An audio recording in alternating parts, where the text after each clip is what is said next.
to do Rydberg formula और hydrogen spectrum.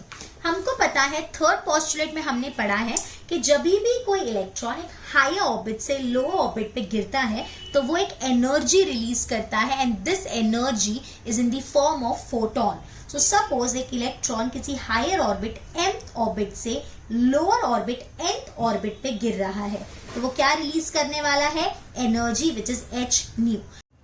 So here it's the energy in the mth orbit which is minus me z square e raised to 4 by 8 epsilon square h square by 1 by m square, and this is the energy in the nth orbit which is me z square e raised to 4 by 8 epsilon square h square। अगर अपन दोनों को subtract कर दें so em minus en is me z square e raised to 4 by 8 epsilon square h square minus 1 by M square minus minus 1 by M square, तो ये plus हो गया। तो हम इसको कैसे लिख रहे हैं?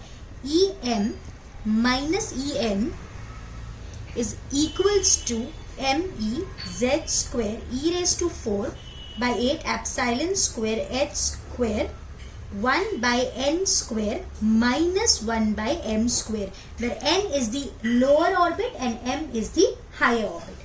Clear? But this energy difference is equals to h nu. So h nu is equals to m e z square e raised to 4 by 8 epsilon square h square 1 by n square minus 1 by m square। अब nu is c by lambda, right? तो अगर अपन खाली 1 by lambda की बात करें तो c और nu ये साइड आ जाएगा, तो m e z square e raised to 4 by 8 epsilon naught square c h cube 1 by n square minus 1 by m square। अब यहाँ पे ये जो टर्म है इससे z स्क्वायर अगर हम बाहर निकाले तो वो हो जाता है रिडबर्ग कांस्टेंट। तो Rydberg constant is m e raised to 4 by 8 epsilon square c h cube। So this is Rydberg constant और इसका वैल्यू होता है 1.097 into 10 raised to 7 पर मीटर, ये इसका यूनिट है।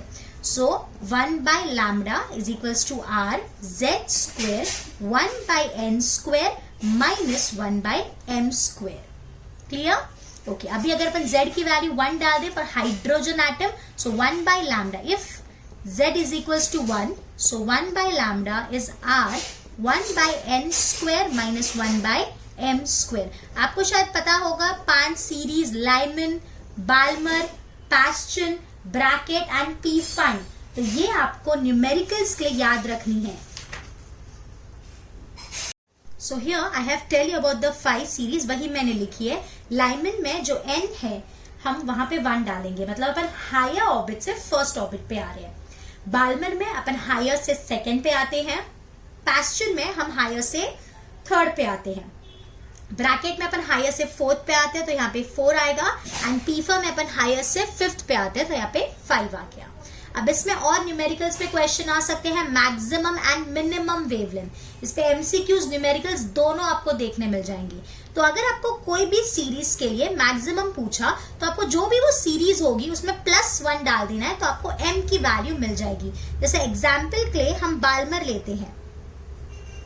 बाल्मर के लिए आपको पूछा तो आप डालोगे 1 by lambda is equals to r 1 by 2 square minus 1 by 2 plus 1 that is 3 square। Similarly minimum wavelength पूछा, एग्जाम्पल सेम बाल्मर ही ले लेते हैं। So this will be 1 by lambda is r 1 by 2 square minus 1 by infinity square। So basically ये term हमारा 0 हो जाएगा। तो ये वाला पार्ट मैंने आपका न्यूमेरिकल्स के लिए कवर करा दिया है। Okay, thank you.